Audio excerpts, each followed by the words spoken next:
اعوذ باللہ السمیع العلیم من الشیطان اللعین الرجیم بسم اللہ الرحمن الرحیم الحمد للہ الذی ذکرہ شرف للذاکرین سبحان اللہ وشکرہ فوز للشاکرین وطاعتہ نجات للمطیعین والصلاة والسلام والتحیۃ والاکرام علی اشرف النبیین وخاتم المرسلین سیدنا و مولانا ابی القاسم محمد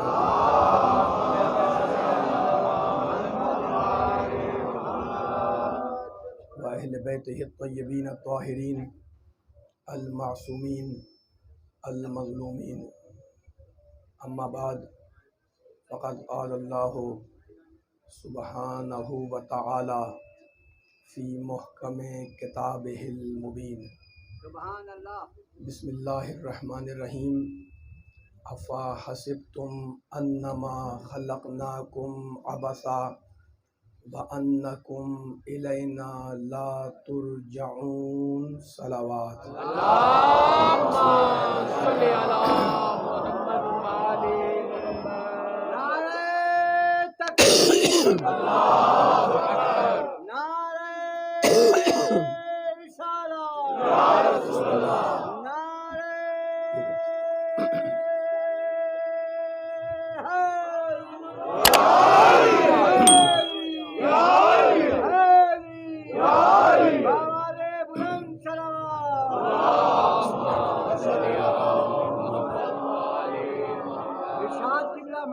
سامعین کرام، حضرات گرامی قدر، اس انتہائی متبرک اور انتہائی معزز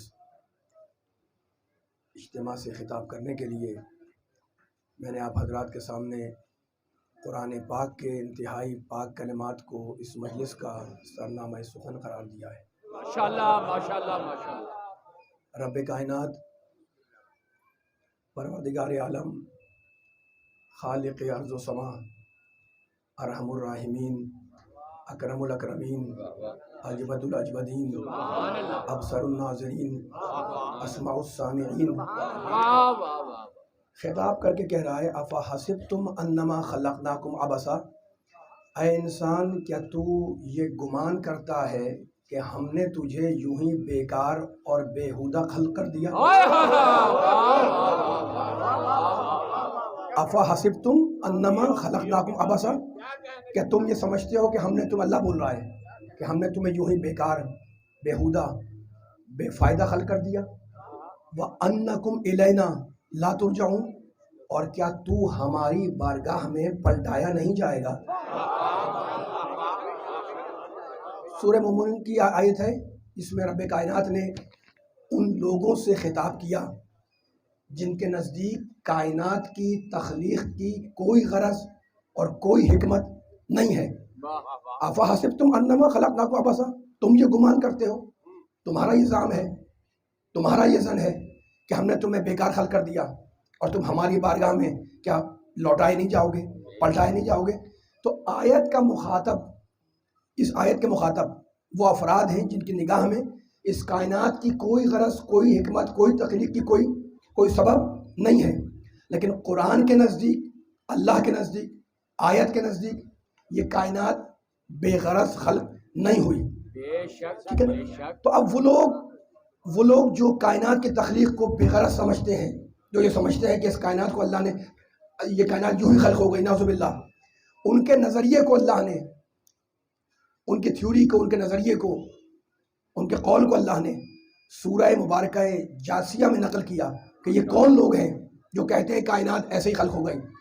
وَقَالُوا، سورہ جاسیہ، وَقَالُوا مَا هِيَ إِلَّا حَيَاتُنَا الدُّنْيَا نَمُوتُ وَنَحْيَا۔ اللہ کہہ رہا ہے یہ وہ لوگ ہیں جو کہتے ہیں کہ جو کچھ بھی ہے وہ یہی حیات دنیاوی ہے۔ سنیے گا ان کا نظریہ، وَقَالُوا مَا هِيَ إِلَّا حَيَاتُنَا الدُّنْيَا، کہتے کچھ نہیں ہے جو کچھ ہے بھائی یہ دنیا ہے جس میں جی رہے ہیں، کھا رہے ہیں، پی رہے ہیں، عیش کر رہے ہیں۔ نموتو و نحیا، یہ وہ لوگ ہیں جو کہتے ہیں کہ ہم مرتے ہیں اور زندہ ہوتے ہیں۔ وما یہلکنا الا الدہر، اور ہمیں تو فقط زمانہ مار رہا ہے۔ وما یہلکنا الا الدہر، ہمیں فقط زمانہ ہلاک کرتا ہے۔ اللہ کہتا ہے وما لہم بذالک من علم، حالانکہ ان کے پاس اس بات کی کوئی نہ دلیل ہے نہ علم ہے۔ انہم الا یظنون، میں قرآن کا آیت کا ترجمہ کر رہا ہوں، سورہ جاثیہ کی آیت۔ یہ اپنے گمان پر، اپنے ظن پر، اپنے زعم پر بھروسہ کر کے ایسی باتیں کر رہے ہیں۔ اللہ کہتا ہے ان کے پاس کوئی علم نہیں ہے، ان کے پاس کوئی دلیل نہیں ہے، ان کے پاس کوئی برہان نہیں ہے، یہ ایسے بولے چلے جا رہے ہیں۔ اچھا تو یہ کیا بول رہے ہیں، یہ کیا کہہ رہے ہیں، ان کا نظریہ کیا ہے؟ نموتو و نحیا، ہم مرتے ہیں زندہ ہوتے ہیں، مرتے ہیں زندہ ہوتے ہیں، زمانہ ہمیں مار دیتا ہے، کائنات کی کوئی خلقت کی کوئی غرض نہیں ہے، جو کچھ ہے وہ یہی دنیا ہے، اس کے بعد کوئی دنیا نہیں ہے۔ عزیزوں یہ جملہ نقل کیا ہے اللہ نے سورہ جاثیہ میں دہریوں کا۔ دہریوں کے نزدیک اس کائنات کے بعد کوئی دوسری اور دنیا، کوئی اور دوسرا عالم نہیں ہے۔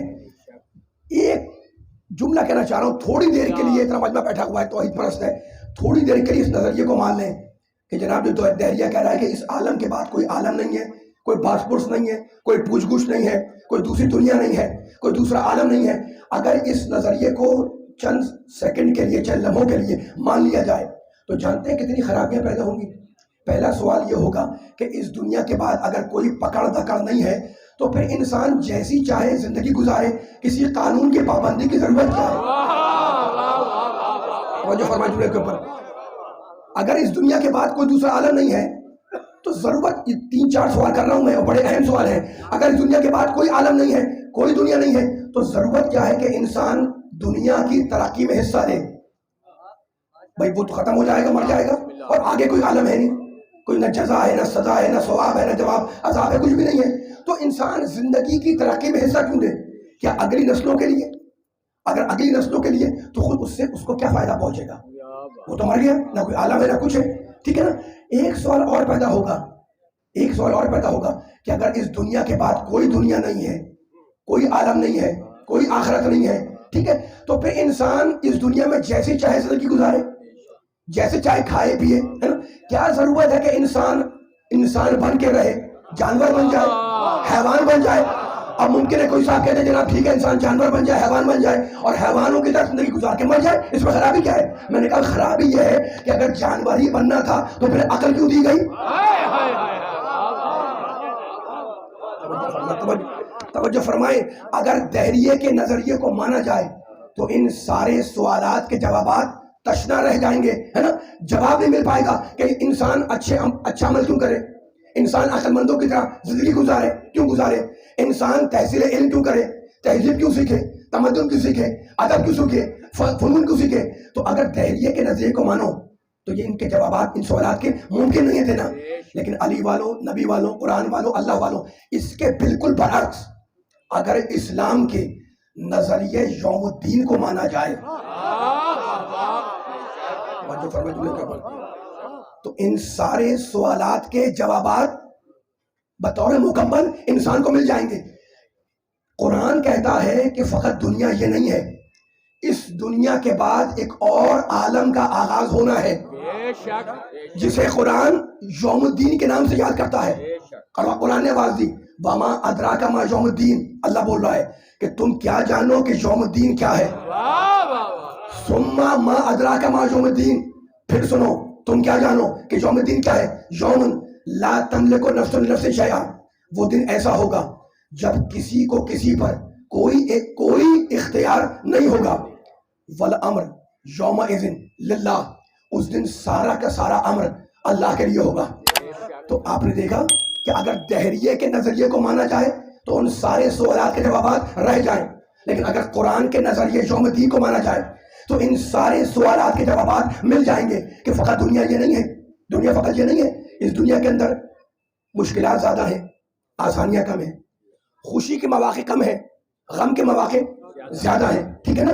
تو اب اس کے بعد اللہ نے ایک عالم رکھا ہے جہاں ہر انسان کو اس کے اچھے کی جزا ملے گی اور برے کی سزا ملے گی۔ توحید پرست بیٹھے ہوئے ہیں، توحید پرست بیٹھے ہوئے ہیں. میں ایک جملہ کہنا چاہ رہا ہوں مقام توحید کے اوپر، اور علی والوں کے سامنے میں توحید پڑھتا ہوں اور اس اعتماد سے پڑھتا ہوں کہ میرے مولا علی کا ایک لقب ہے مولا الموحدین، توحید پرستوں کا مولا. اور جو ہے زمانے کو سنانا ہے ذرا، زمانے کو سنانا ہے کہ توحید ہے کیا، ٹھیک ہے نا. جہاں جہاں توحید پر بیٹھے ہوئے، تو اگر دہلیے کی بات کو مانا جائے یہ سارے سوالات رہ جائیں، لیکن قرآن کہتا کہ نہیں، اس عالم کے بعد ایک اور عالم ہے جسے یوم الدین کہا جاتا ہے، ٹھیک ہے. اچھا تو اب ایک جملہ کہنا چاہ رہا ہوں جہاں پر ہر انسان کو اس کے اچھے کی جزا اور برے کی سزا ملے گی. عزیزوں دوستوں، قرآن مجید کا اگر آپ مطالعہ کریں تو آپ کو اندازہ ہوگا، ترجمہ پڑھ لیں چاہے آیت پڑھ لیں، آپ کو اندازہ ہوگا کہ بہت سے مقامات ایسے ہیں، خدا کرے جملہ پہنچا سکوں میں، بڑے بیدار سننے والے بیٹھے ہیں مظفر کر کے. بہت سے مقامات قرآن مجید میں ایسے ہیں جن میں میرے اللہ نے ایمان باللہ کے فوراً بعد ایمان بالآخرت کا ذکر کیا. بے شک بے شک بابا، سلامت رہے، مولا آباد رکھے آپ کو. ذرا سا میں آپ کا وقت لے رہا ہوں، توجہ فرما رہے جتنے سننے والے کھڑے ہوئے بیٹھے ہوئے. بہت سے مقامات قرآن میں ایسے ملیں گے جہاں اللہ کہتا ہے مجھ پر ایمان لاؤ، اللہ پر ایمان لاؤ، اور اس کے بعد کوئی دوسری بات نہیں کرتا، فوراً کہتا ہے آخرت پر ایمان لاؤ. اس کا مطلب یہ ہے کہ آخرت پر ایمان در حقیقت ایمان باللہ کا منطقی نتیجہ ہے.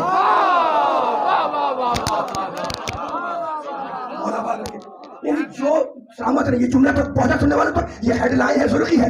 یعنی جو بھی اللہ کو مانے گا اس کے لیے ضروری ہے کہ وہ آخرت پر. میری مجلس میری تقریر ایک فیصلہ کن مرحلے میں داخل ہو رہی ہے. جو بھی قرآن پر یہ چاہ رہا ہے کہ اس کے لیے لازمی ہے کہ وہ آخرت پر ایمان لائے. تو پوری گفتگو کا خلاصہ یہ ہے کہ میرے اللہ نے یہ کائنات بنائی ہے نا. جہریہ کہتا ہے کہ بے غرض ہے، بے حکمت ہے. نہیں، بے سبب نہیں ہے، بے علت نہیں ہے، بے غرض نہیں ہے، بے حکمت نہیں ہے. میرے اللہ نے کائنات بنائی، کوئی نہ کوئی اس کی غرض ہے، کوئی نہ کوئی اس کی حکمت ہے. اب اس کی ساری حکمتیں کیا ہیں مجھے نہیں معلوم، ہم مخلوق ہیں، ہمیں نہیں معلوم، ٹھیک ہے نا. لیکن میں اتنا جانتا ہوں کہ اللہ نے یہ کائنات بنائی، اس کا ہر عمل علم کلام کی اصطلاح میں کہلاتا ہے معلل بالاغراض. یعنی کوئی نہ کوئی اس کی غرض ہے. اغراض غرض کی جمع ہے. کوئی نہ کوئی اس کی غرض ہے، کوئی نہ کوئی اس کا سبب ہے، کوئی نہ کوئی اس کا کاز ہے، کوئی نہ کوئی اس کی علت ہے نا. اب ہمیں ساری علتیں نہیں معلوم، ساری غرض نہیں معلوم، سارے اسباب نہیں معلوم، لیکن میں اتنا جانتا ہوں قرآن کی روشنی میں کہ اس کائنات کی ایک غرض خود انسان ہے. مولا بات رکھے آپ کو، اس کائنات کی ایک غرض خود انسان ہے. آپ نے جناب یہ کہاں لکھا ہوا ہے؟ سورہ لقمان بسم اللہ الرحمن الرحیم. کس شان سے اللہ بول رہا ہے؟ الم تروا ان اللہ سخر لکم ما فی السماوات و ما فی الارض واسبغ علیکم نعمہ ظاہرۃ و باطنۃ ومن الناس من یجادل فی اللہ بغیر علم ولا ھدی ولا کتاب مبین. اللہ کہتا ہے کہ اے انسان کیا تو نے نہیں دیکھا، الم تروا ان اللہ سخر لکم، کہ ہم نے کائنات کی ہر چیز کو تیرے لیے مسخر کر دیا. تو میرے سننے والے پیچھے والے مل کے سارے بولے ماشاء اللہ.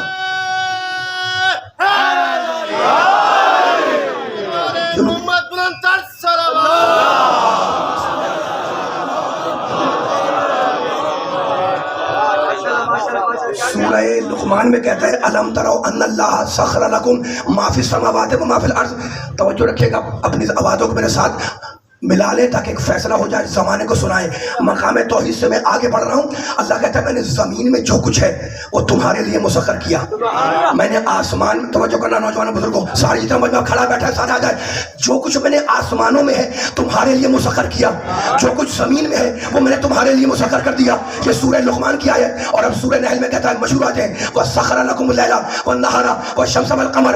ہم نے چاند بنایا تمہارے لیے، سورج بنایا تمہارے لیے، دن کو بنایا تمہارے لیے، رات کو بنایا تمہارے لیے، ہم نے ستارے نجوم بنائے تمہارے لیے. تو مالک تو نے پوری کائنات بنائی انسان کے لیے، انسان کو کس لیے بنایا؟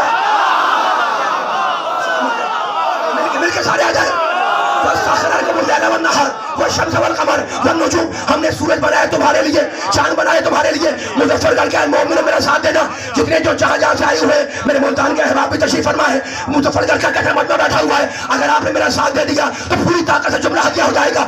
چاند بنائے انسان کے لیے، سورج بنا انسان کے لیے، زمین بنی انسان کے لیے، آسمان بنا انسان کے لیے، شمس و قمر بنے انسان کے لیے۔ مالک تو نے پوری کائنات بنائی انسان کے لیے۔ مالک انسان کو کس لیے بنایا؟ کیا سورہ زاریات پڑھو، وما خلقت الجن والانس الا لیعبدون۔ میں نے دنیا بنائی تمہارے لیے، تمہیں بنایا اپنے لیے۔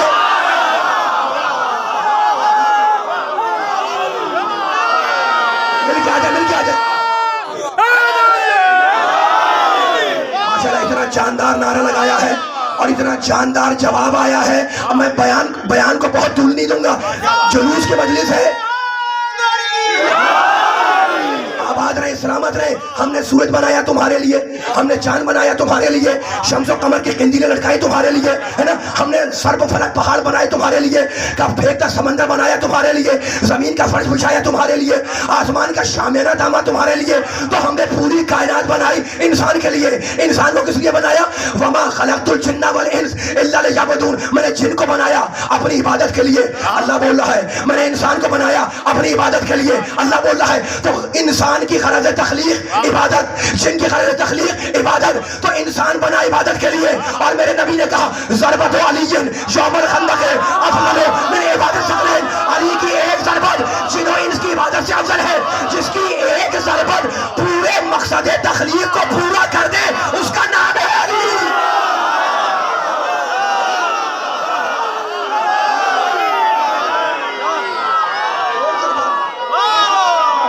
مل کے ساتھ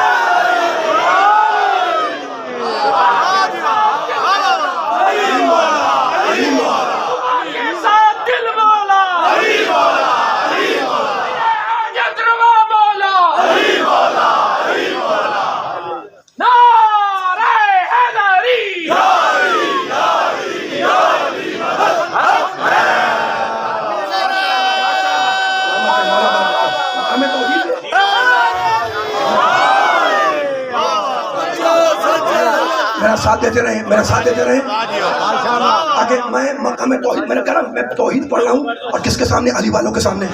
میرا مولا علی ہے امام الموحدین، توحید پرستوں کا امام۔ بابا کے دوحل بول رہا ہوں مجلس کے اندر۔ میرا مولا علی ہے مولا موحدین، توحید پرستوں کا امام، توحید پرستوں کا مولا۔ تو ہم نے پوری کائنات بنائی کس کے لیے؟ انسان کے لیے۔ اور انسان کو کس لیے بنایا؟ عبادت کے لیے۔ سب کو اللہ کی عبادت کرنی ہے نا، سب کو اللہ کی عبادت کرنی ہے۔ خدا سلامت رکھے نمازیوں کو، روزے داروں کو، عبادت گزاروں کو، مولا آپ کو آباد رکھے۔ اچھا تو پروردگار تو نے انسان کو پیدا کیا اپنی عبادت کے لیے، کہاں؟ مالک کیا کرنا ہے؟ کہا میری عبادت کرنی ہے، میری عبادت کرنی ہے۔ توجہ کرنا، مالک تمہید میں نے ختم کر دی ہے، اب کچھ آیتیں پڑھنا چاہ رہا ہوں، اس کے لیے تمہید باندھ رہا ہوں۔ مالک تو نے ہمیں کس لیے بنایا؟ رب العالمین ارحم الراحمین اکرم الاکرمین، کہا اپنی عبادت کے لیے، عبادت کرنی، کہا کرو میری عبادت۔ مالک تیری عبادت کیسے کریں؟ کہا میری عبادت کرنی ہے تو مجھے پہچان کے کرو۔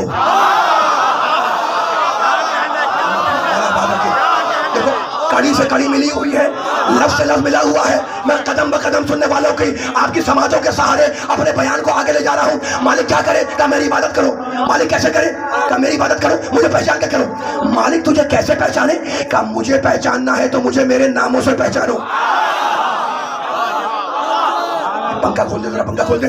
مجھے پہچاننا ہے تو مجھے میرے ناموں سے پہچانو، ٹھیک ہے نا؟ اچھا تو اب نام کا ذکر آ گیا، نام کا ذکر آ گیا، نام کا ذکر آ گیا، تو اب ناموں کی میں قسمیں بیان کر رہا ہوں، لطف لیں گے انشاءاللہ اس قسم سے کہ میں کیا کہہ رہا ہوں۔ دیکھو نام کی ایک قسم تو وہ ہے جو ہم اور آپ رکھتے ہیں نام، یعنی باپ بیٹھا ہوا اس نے بیٹے کا نام رکھ دیا، دادا ہے اس نے پوتے کا نام رکھ دیا، ہوتا ہے نا؟ ماں ہے اس نے بیٹی کا نام رکھ دیا، اچھا نانا ہے نواسے کا نام رکھ دیا، ہوتا ہے نا؟ یہ نام کی ایک قسم تو وہ ہے جو ہم نام رکھتے ہیں۔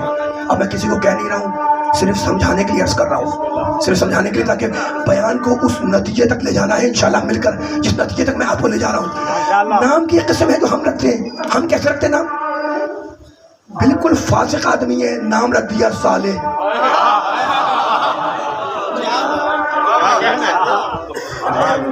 جو کہنے رہا ہوں سمجھانے کے لیے عرض کر رہا ہوں میں، ٹھیک ہے نا؟ نام رکھ دیا صالح، نیک، چاہے وہ نیک ہو یا نہ ہو۔ اچھا بالکل جاہل انسان ہے، نام ہے فاضل۔ بہت یہ بات میری سننا ہے، طاقت لگائیں، ایسے خاموش میں بیٹھنا ہے، آواز آنی چاہیے، مجمع تھک جائے گا، اتنا پورے نعرے آخر میں لگیں گے۔ نعرے آخر میں لگیں گے لیکن میرا ساتھ ایسا نہیں نعرے آخر میں لگیں گے پہلے جملے کے ساتھ ساتھ آواز آ رہی ہے سننے والوں کو؟ اچھا تو اب نام کی ایک قسم یہ توجہ کریں میری طرف، دیکھا کریں میری طرف، توجہ رکھیں. نام رکھ دیا صالح، نام رکھ دیا سجدہ کبھی نہیں کیا، نام ہے ساجد. ٹھیک ہے، انتہائی بزدل آدمی، نام ہے شجاع. تو یہ جملہ میں نے کیوں کہا آپ سے؟ اس لیے کہ ہم جب نام رکھتے ہیں تو کردار کی ضمانت نہیں ہوتی.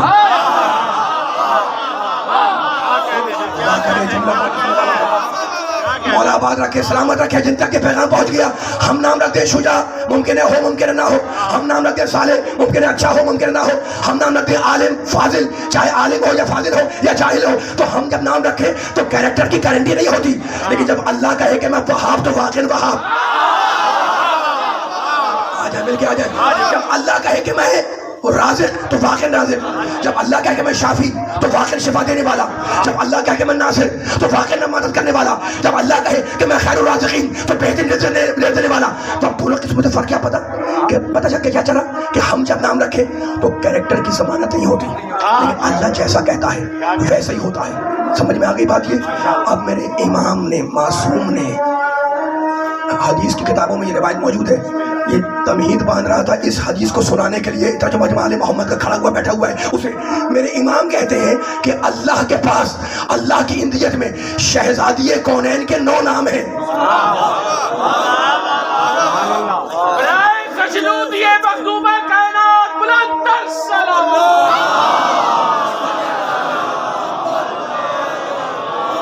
اس سے بھی بلند صلوات پڑھے محمد.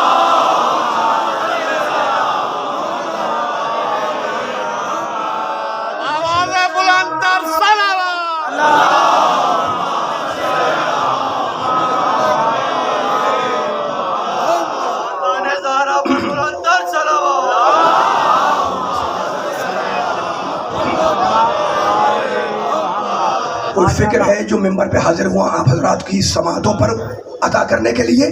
آپ کی بیدار سماعتیں ہیں. اب شہزادی کے جو نام ہے امام فرما رہے ہیں اللہ کے پاس، اللہ کی اندیت میں ہے نا، وہ سن لیں جلدی سنیں. 9 نام ہیں. الکوثر، انوار المواہب، یہ عربی فارسی کی کتابیں ہیں، ان میں بھی آپ کو یہ حدیث مل جائے گی. اچھا تو اب امام فرماتے ہیں وہ 9 نام کون سے؟ فاطمہ، صدیقہ، مبارکہ، طاہرہ، زکیہ، راضیہ، مرضیہ، محدثہ، زہرا.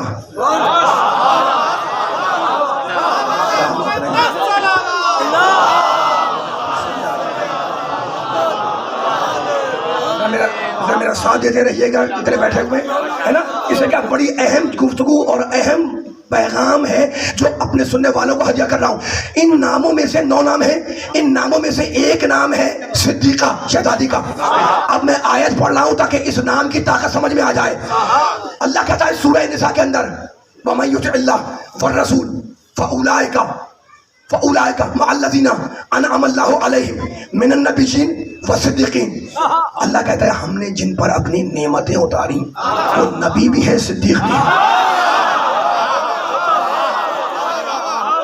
میں پوری آیت کا ترجمہ نہیں کر رہا ہوں، جا کے سورہ نساء میں آیت دیکھ لیگا. وقت کم ہے، میں جلوس کے مجلس ہے، گھنٹے 2 گھنٹے نہیں پڑھتا ہوں میں، ٹھیک ہے نا. بہت مختصر جگہوں کے اندر یہ پیغام دے رہا ہوں. ہم نے جن پر اپنی نعمتیں اتاری وہ نبی بھی ہے، وہ صدیق بھی ہے. کہاں پر؟ سورہ نساء. کون سا سورہ؟ 4واں سورہ. مالک جن پہ تو نے اپنی نعمتیں اتاری وہ نبی ہے، مان لیا. وہ صدیق ہے، مان لیا. مالک کی صدیق ہے کون؟ سورہ مریم 19واں سورہ. بسم اللہ. فیصلہ کن مرحلے میں میرا بیان ہے. وَاذْكُرْ فِي الْكِتَابِ ابراہیم، کتاب میں ابراہیم کا ذکر کرو. انہو کانا صدیقا نبیہ، ابراہیم نبی بھی تھا، صدیق بھی تھا. مل کے سارے آ جائیں تھکن دور کرنی ہے جتنے پیچھے تک بیٹھے ہوئے. وہ ابراہیم ہمارا نبی بھی تھا، ابراہیم ہمارا صدیق بندہ بھی تھا. مالک کوئی اور بھی ہے صدیق؟ کہ پھر سورہ پڑھو، یہی سورہ مریم. وَاذْكُرْ فِي الْكِتَابِ ادریس، کتاب میں ادریس کا ذکر کرو. انہو کانا صدیقا نبیہ. خدا کرے یہ پیغام پہنچا سکوں. ابراہیم ہمارا نبی بھی ہے، صدیق بھی ہے. ادریس نبی بھی ہے، صدیق بھی ہے. تو مالک یہ دونوں مرد ہیں، کوئی اور بھی ہے؟ کہ سورہ مائدہ 5واں سورہ. مل مسیح ابن مریم الا رسول، عیسیٰ کچھ نہیں ہے، فقط رسول ہے. میں توحید پر ایک جملہ کہنا چاہ رہا ہوں. قرآن کی آیت ہے مل مسیح ابن مریم الا رسول، عیسیٰ کچھ نہیں ہے، عیسیٰ کیا ہے؟ عیسیٰ کیا ہے؟ مریم کے بیٹے ہیں اور اللہ کے رسول ہیں۔ آیت رکی نہیں، قد خلت من قبلہ الرسل، اور اللہ کہہ رہا ہے، رب العالمین کہہ رہا ہے، ارحم الراحمین کہہ رہا ہے کہ عیسیٰ سے پہلے بہت سے رسول گزر چکے تھے۔ میں ہاتھ جوڑ کے پوچھوں مالک یہ کہنے کی ضرورت کیا تھی؟ عیسیٰ رسول ہے مان لیا، نبی ہے مان لیا، مریم کے بیٹے مان لیا، یہ کہنے کی ضرورت کیا تھی کہ عیسیٰ سے پہلے بہت سے رسول گزر چکے ہیں؟ بتلانا یہ تھا کہ نہ وہ اللہ کے بیٹے تھے نہ یہ اللہ کا بیٹا۔ ماشاءاللہ، آ جائے، مل کے آ جائے، مل کے آ جائے، مل کے آ جائے، فیصلہ ہوگا انشاءاللہ۔ قرآن کا کوئی جملہ بے حرف نہیں ہوتا، بے مقصد نہیں ہوتا۔ قرآن کا ہر حرف معصوم، قرآن کا ہر حرف بے حکمت نہیں ہوتا، قرآن کی کوئی آیت بے حکمت نہیں ہوتی، قرآن کی ہر لفظ میں حکمت، قرآن کے ہر سطر میں حکمت، قرآن کے ہر سورہ میں حکمت، قرآن کے ہر عبارت میں حکمت، قرآن کے ہر مفہوم میں حکمت۔ اب اللہ نے کہا عیسیٰ مریم کے بیٹے ہیں اور ان سے پہلے بہت سے رسول گزر چکے تھے۔ آیت رکی نہیں، آیت آگے بڑھی، آیت نے آگے بڑھ کے کہا وَأُمُّهُ الصِّدِّيقَةُ،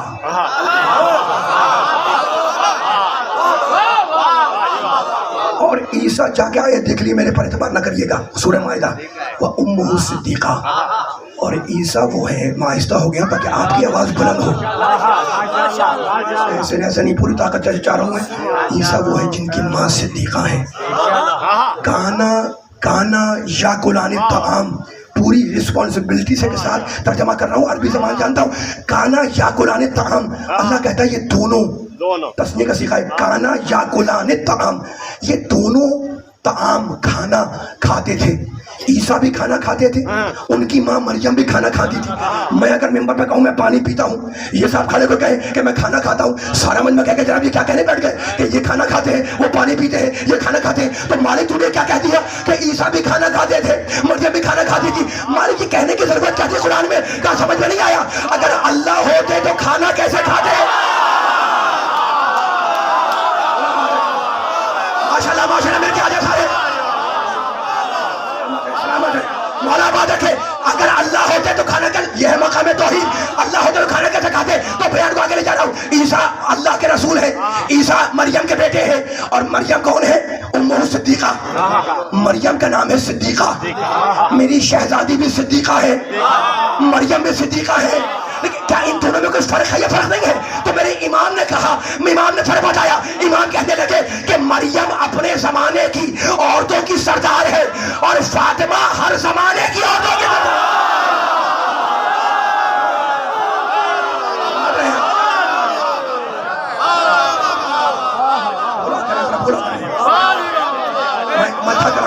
میں تھک رہا ہوں لیکن آپ کہے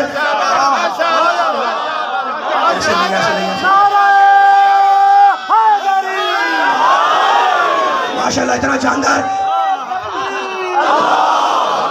نعرہ تکبیر، نعرہ رسالہ، نعرہ رسالہ،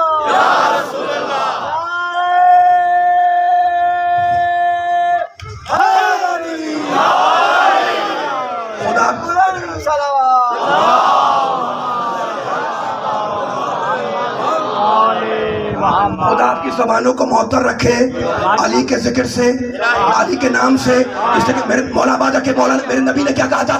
زینوا مجالسکم بذکر علی، اپنی مجلسوں کو علی کے ذکر سے زینت دو۔ تو آپ بھی زینت دے رہے ہیں، میں بھی زینت دے رہا ہوں، لیکن مجھے جملہ اس سے بڑھ کے عرض کرنا ہے۔ اب پوری گفتگو کا خلاصہ بیان کر رہا ہوں۔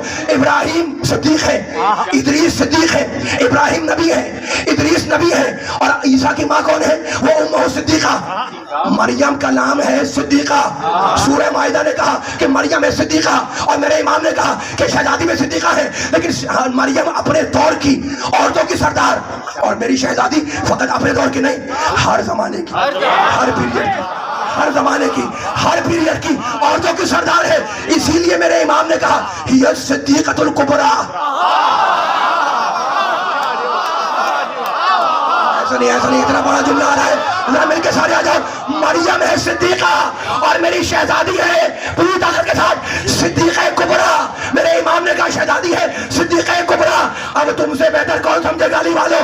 کبریٰ کہتے ہیں جو سب سے بڑی ہو، اکبر کہتے ہیں جو سب سے بڑا ہو۔ کیا نبی کی حدیث یاد آئی؟ میرے نبی نے کہا تھا لولا علی لم یکن لفاطمہ کفون، اگر علی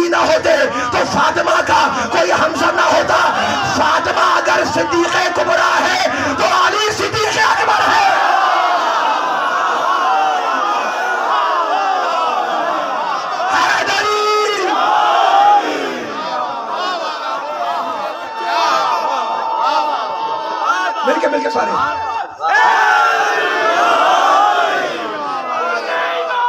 علی ولی اللہ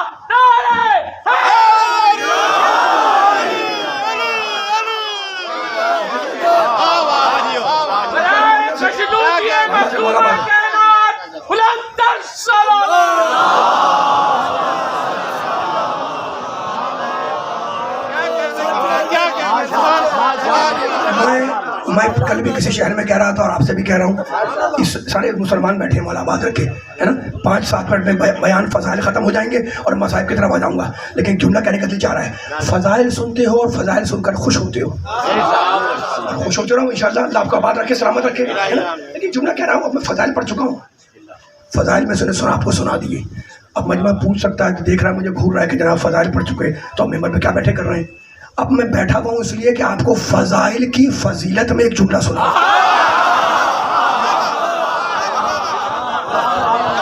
میرے ساتھ یہ مل کے چلنا, مل کے اتنا مجمع بیٹھا ہوا ہے, گرمی بھی ہے پھر بھی آپ اس گرمی کو توڑ کر, اس کی شدت کو توڑ کر میرے جملوں کے ساتھ چل رہے ہیں. خدا کرے جملہ پہنچا سکوں اور مسائل پہ آ جاؤں میں. فضائل سنا دیے میں نے, ابھی جملہ سنا کرنا چاہ رہا ہوں میں, اور وہ جملہ یہ ہے کہ دیکھو دنیا نے یاد کرنے کا جملہ ہے یہ, دنیا نے آل محمد کے منصب میں تو اختلاف کیا, دنیا نے آل محمد کے عہدے میں منصب میں اختلاف کیا, کسی نے مانا کسی نے نہیں مانا, تاریخ یہ بیان ہے, لیکن کسی کی یہ ہمت نہیں کہ وہ آل محمد کے فضائل کا منکر ہے.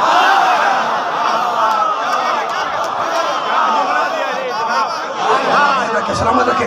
یہ پیغام مکمل ہو گیا مظفر گڑھ والوں, میں نے آپ سے اجازت لے لی. میرے سامنے بڑے محترم سننے والے, بڑی پڑھی لکھی صورتیں بیٹھی ہوئی ہے, یہاں سے آخر تک دنیا نے آل محمد کے منصب میں عہدے میں اختلاف کیا. کوئی مانتا کوئی نہیں مانتا ہے نا, اختلاف روز اول سے عہدے میں ہے. فضائل میں کسی کی ہمت نہیں کہ وہ اختلاف کرے, اس لیے کہ فضائل وہ ہیں جنہیں ادھر والے بھی مان رہے ہیں, ادھر والے بھی مان رہے ہیں. تو اب دو چیزیں ہو گئیں, ایک ہو گئی اختلافی, بڑا اہم مسئلہ ہے جس کو اب حل کر رہا ہوں میں سننے والوں کے سامنے.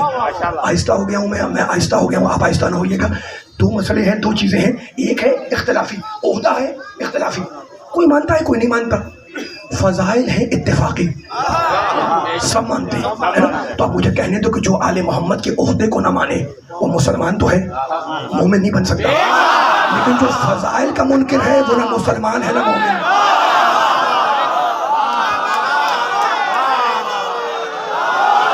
پیچھے والے نے میرا ساتھ دیتے رہنا, مولا آباد رکھے آپ کے اٹھتے باتوں کو. میں 3-4 منٹ میں بیان ختم کرنے لگا ہوں, لیکن پھر چارہ جملہ کہنے کا, یہاں تک آپ میرے ساتھ آتے. بڑی مشکل باتیں آپ نے بڑی آسانی سے اپنی ذہنوں کو سپرد کی ہے. خدا آپ کی زبانوں کو معطر رکھے, ایسے ہی بولتے رہے انشاءاللہ قیامت تک, علی کا نعرہ لگاتے رہے. تو ایک چیز ہو گئی اتفاقی, فضیلت اتفاقی, عہدہ اختلافی, ٹھیک ہے نا.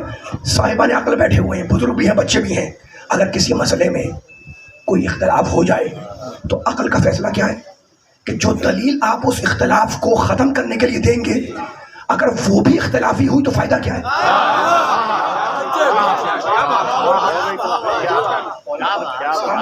میں بیٹھے سننے والے, بھائی آپ کی بحث ہو گئی کسی دوست سے اپنے, میں دیکھ رہا ہوں بیٹھا ہوا, آپ نے کوئی دلیل پیش کی, وہ کہہ رہے مانوں گا ہی, اس میں بھی اختلاف ہے. پھر آپ نے کوئی دوسری دلیل پیش کی, اس میں نہیں مانوں گا, اس میں بھی اختلاف ہے, ٹھیک ہے نا. اچھا تو آپ میں ایک مثال دے رہا ہوں, دو دوست ہیں اور دونوں کو آپ مانتے نہیں ہیں. بڑا کام کا جملہ آ رہا ہے, کام کی مثال ہے. آپ طاقت لگا کے میرا ساتھ دیے گا, تھکن دور کر کے, تھکن کو چھوڑ کر انشاءاللہ جو جہاں سے آیا ہوا یہ خدا کرے پیغام پہنچا سکوں ممبر پہ بیٹھ کر مولا کے صدقے میں. واقعی جانے میرا آنے کا مقصد حل ہو گیا. دو دوست سے آپ مانتے نہیں ان کو, مجھ سے پوچھنے لگے جناب ان میں سے فلاں آدمی عالم ہے, میں نے کہا ہے. آپ نے کہا دلیل دیں, میں نے کہا دلیل اس کا دوست ہے. آپ نے کہا میں نے اسے مانتا ہوں, اسے مانتا ہوں. اب مجمع میں ایک ایسا آدمی داخل ہوا پیچھے سے ہے نا, جسے آپ بھی مانتے تھے, میں بھی مانتا تھا, یہ بھی مانتے تھے, سارا مجمع مانتا تھا. اس سے پوچھنے لگے آپ کہ جناب فلاں صاحب عالم ہے, اس نے کہا بالکل عالم ہے. اب کسی کی ہمت نہیں ہے کہ وہ انکار کرے, نہ میری نہ آپ کی, اس لیے کہ اس نے کہہ دیا جو اتفاقی ہے. خدا کرے جملہ تو مکمل ہو گیا. اب سمجھ میں آیا میرے اللہ نے میری شہزادی کو اتنا باکمال بنایا کہ آدم سے زیادہ علم دیا, نوح سے زیادہ شکر دیا, ابراہیم سے زیادہ کمال دیا, موسیٰ سے زیادہ جمال دیا, لیکن اس کے بعد اللہ نے نہ اسے نبی بنایا نہ امام, اس لیے کہ نبوت اور امامت دونوں عہدے ہیں، اور عہدے ہر دور میں اختلافی رہے. کسی نے آدم کو مانا، کسی نے نہیں مانا، کسی نے نوح کو مانا، کسی نے نہیں مانا، کسی نے ابراہیم کو مانا، کسی نے نہیں مانا. اللہ نے طے کیا کہ اگر سب کو عہدے دار بناؤں گا تو جب کسی کے ٹکرا ہوگا عہدے کا تو میں دلیل میں کسے لاؤں گا. اس لیے اس ایک خاتون کو عہدے سے ہٹا کر اتفاقی بنایا کہ اگر مباہلے میں چاہے تو نبی کے کام آئے، صدق کا خطبہ دے تو علی کے کام آئے.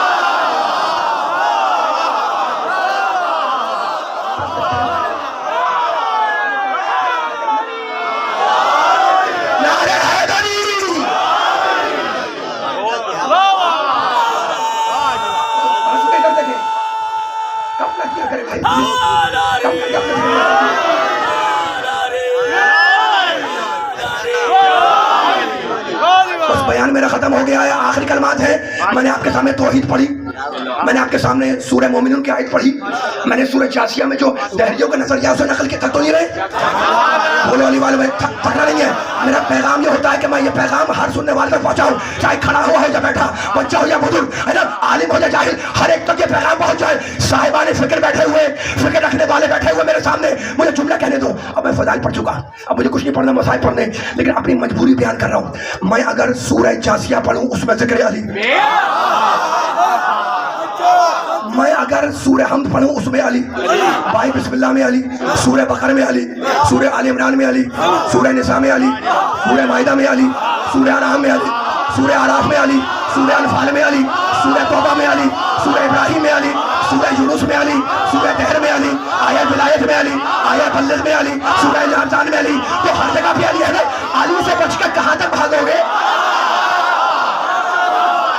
سامنے علی، پیچھے علی، دائیں علی، بائیں علی، ہوا میں علی، فضا میں علی، عرش پہ علی، فرش پہ علی، محراب میں علی، منبر پہ علی، آدم کے علم میں علی، نوح کے شکر میں علی، ابراہیم کی خلت میں علی، موسیٰ کے حیبت میں علی، عیسیٰ کے ظہور میں علی، یوسف کے جمال میں علی، محمد کے کمال میں علی، فاطمہ کا شوہر علی، حسنین کے بابا علی، محرم میں علی، سفر میں علی، تیرے رجب میں علی، حدیث طہر میں علی، حدیث منزلت میں علی، شاہ نجف علی، صاحب ذوالفقار علی، آدم و داود علی، احد میں علی، خیبر میں علی، خندق میں علی، مومن کے دل میں علی، قرآن کے 20 پاروں میں علی، بھائی بسم اللہ میں علی. تو علی سے بچ کے کہاں تک بھاگو گے؟ بس ایک جگہ ہے جہاں علی نہیں ملے گا، جہنم میں چلے جاؤ وہاں نہیں ملے گا.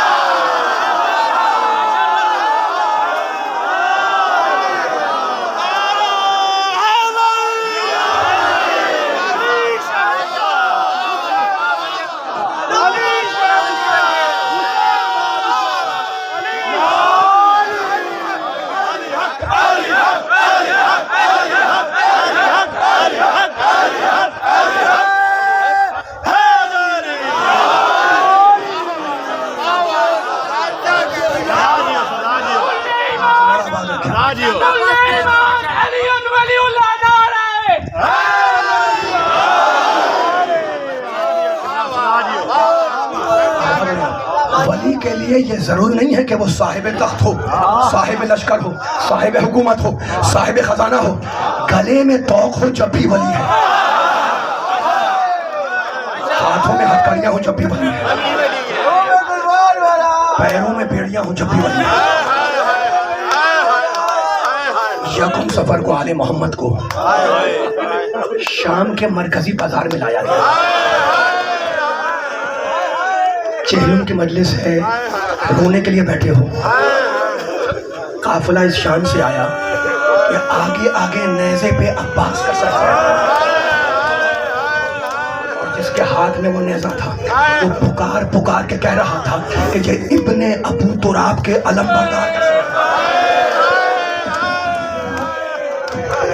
عباس کے پیچھے پاپ یادہ، پاپ عزادار بیٹھے ہوئے ہیں.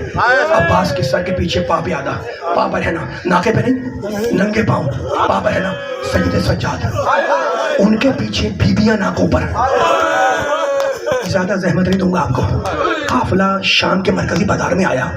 پیغمبر کے ایک صحابی تھے حضرت سہل ابن سعید، انہوں نے اس سر کو پہچانا، حسین کے سر کو. عباس کا سر تو آگے جا چکا تھا، سر حسین کو پہچانا. آئے اس ناکے کے پاس، رونے کے لیے بیٹھے ہو نا، جہاں پر وہ سر تھا اس ناکے پر ایک بی بی بیٹھی ہوئی تھی.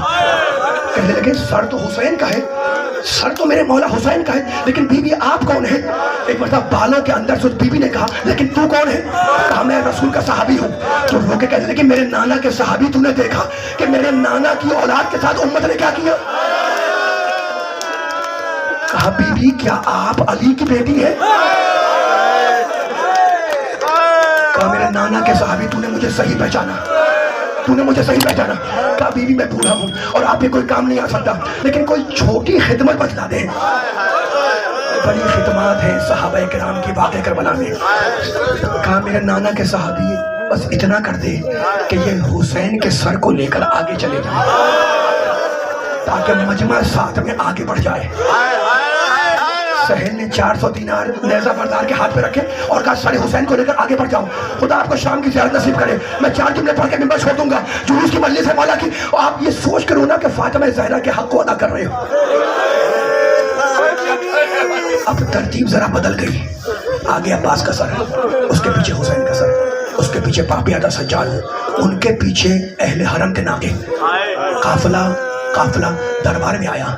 دیکھو شام کا مرکزی بازار ہے نا، اس وقت تک اس جگہ کا نام باب الساعات نہیں تھا، وہ دمشق کا مرکزی بازار تھا۔ ساعات کہتے ہیں کئی گھنٹوں کو، کیونکہ آل محمد کا لوٹا ہوا قافلہ کئی گھنٹوں اس دھوپ میں کھڑا رہا، اس لیے اس جگہ کا نام بنا باب الساعات۔ قافلہ دربار میں آیا، زہر ابن قیس نے تشت طلا میں حسین کا سر رکھ کر یزید کو پیش کیا۔ میرے پاس الفاظ نہیں ہیں لیکن مقصد کے جملے ہیں۔ یزید نے سر حسین کو غور سے دیکھا اور ایک جملہ کہا، میرے مولا کے سر کے بال سفید تھے، داڑھی کے بال سفید تھے۔ غور سے دیکھا حسین کے سر کو یزید نے اور کہنے لگا حسین بہت جلد بوڑھے ہو گئے۔ عجیب جملہ ہے نا، حسین بہت جلد بوڑھے ہو گئے۔ زہر ابن قیس نے جواب دیا، امیر عاشور کے دن حسین کے سارے بال کالے تھے، لیکن جب یا علی کہہ کر علی اکبر کا لاشا اٹھایا تو سارے بال سفید ہو گئے۔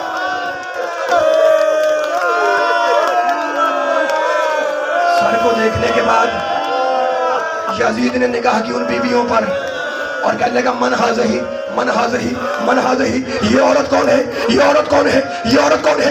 زہر ابن قیس نے ایک ایک کا نام بتلایا، یہ فلاں بی بی ہے، یہ فلاں بی بی ہے، یہ فلاں بی بی ہے۔ اور اب یزید نے نگاہ کی سجدہ سجاد پر، کہنے لگا من ہذا، یہ کون ہے؟ کہا یہ علی ہے۔ کہا کس کا بیٹا؟ کہا حسین کا۔ کہا تم نے تو کہا تو خدا آپ کے آنسوؤں کو رومال سجدہ میں جگا دے، میں ممبر چھوڑ رہا ہوں۔ کہا تم نے تو کہا تھا کہ حسین کا بیٹا علی مارا گیا، قتل ہو گیا۔ سید سجاد بولے وہ میرا بھائی تھا۔ ایک مرتبہ یزید کہنے لگا ابن مرجانہ نے اچھا نہیں کیا۔ ابن زیاد کا لقب ہے نا، نام ہے نا، ابن مرجانہ۔ یزید بول رہا ہے ابن مرجانہ نے اچھا نہیں کیا جو حسین کو قتل کر دیا۔ سجاد بولے خدا میرے باپ کے قاتلوں پر لعنت کرے۔ یہ ہے دبدبہ امامت کا، یہ ہے ولایت کبریٰ، یہ ہے دبدبہ امامت کا، خدا میرے باپ کے قاتلوں پہ لعنت کرے۔ انہوں نے کہا میرے سامنے تمہاری یہ ہمت، میں تمہیں قتل کرا دوں گا۔ سجاد پھر بولے خدا میرے باپ کے قاتل پہ لعنت کرے۔ یزید کو رونے والا غصہ آیا، جلاد کو حکم دیا کہ سجاد کو قتل کر دو۔ میرے پاس الفاظ نہیں ہے، جیسے ہی جلاد تلوار لے کر آگے بڑھا، ان بیویوں میں سے بیوی آگے آئی، سجاد کا ہاتھ پکڑ کے پیچھے کھینچا اور خود سامنے آ گئی اور کہنے لگی یزید تیری مجال کہ تم میرے ہوتے ہوئے میرے بیٹے کو قتل کر دے۔ یزید گھبرا گیا، یزید گھبرا گیا رونے والوں، کہنے لگا من ہذہ المتکبرہ۔ مقتل کے جملے ہیں، یہ مغرور عورت کون ہے، یہ متکبر عورت کون ہے؟ کہاں تو زہر ابن قیس کہہ رہا تھا یہ فلاں بی بی ہے، یہ فلاں بی بی ہے، یہ فلاں عورت ہے، جیسے ہی کہا نا کہ یہ مغرور عورت کون ہے، زہر ابن قیس کانپنے لگا، کہا امیر آہستہ بول، یہ علی کی بڑی بیٹی زینب ہے۔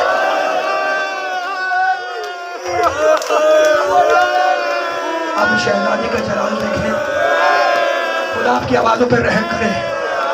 کہنے لگی امن العدل یبنۃ العقا، اے آزاد کردہ رسول کی اولاد، کیا یہ عدل ہے کہ تیری کنیزیں تیری عورتیں تو پردے میں بیٹھی رہیں اور رسول زادیہ دربار میں کھڑی رہے؟ حسبنا اللہ و نعم الوکیل، نعم المولا و نعم النصیر۔ رونے والوں یہ کہہ کر میری بی بی بیٹھ گئی، اور اب جو بی بی بیٹھی تو دربار میں رونے کا غول مچا۔ ایک دوسرے سے کہہ رہا تھا کہ تم نے علی کا لہجہ سن لیا، تم نے علی کا لہجہ سن لیا، سنا سنا، ارے یہ فاطمہ کی بیٹی بول رہی تھی، ارے یہ علی کی بیٹی بول رہی تھی، ارے یہ حسین کی بہن بول رہی تھی، یہ رسول کی نواسی بول رہی تھی۔ دربار میں رونے کا غول مچا، یزید گھبرا گیا، یزید نے گھبرا کے سر کو جھکایا۔ ابھی یزید سر جھکائے کچھ سوچ رہا تھا، ایک مرتبہ حرم سرا کا پردہ ہٹا اور یزید کی عورت ننگے پاؤں ننگے سر دربار میں آ گئی۔ یزید گھبرا کے اٹھا، اپنی آبا اتاری، اپنی عورت کے سر پہ ڈالی اور کہا تو دربار عام میں آ گئی، تو دربار عام میں آ گئی۔ کہنے لگی میں کیا کروں، میں تو حجرے میں بیٹھی تھی کہ فاطمہ زہرا کی آواز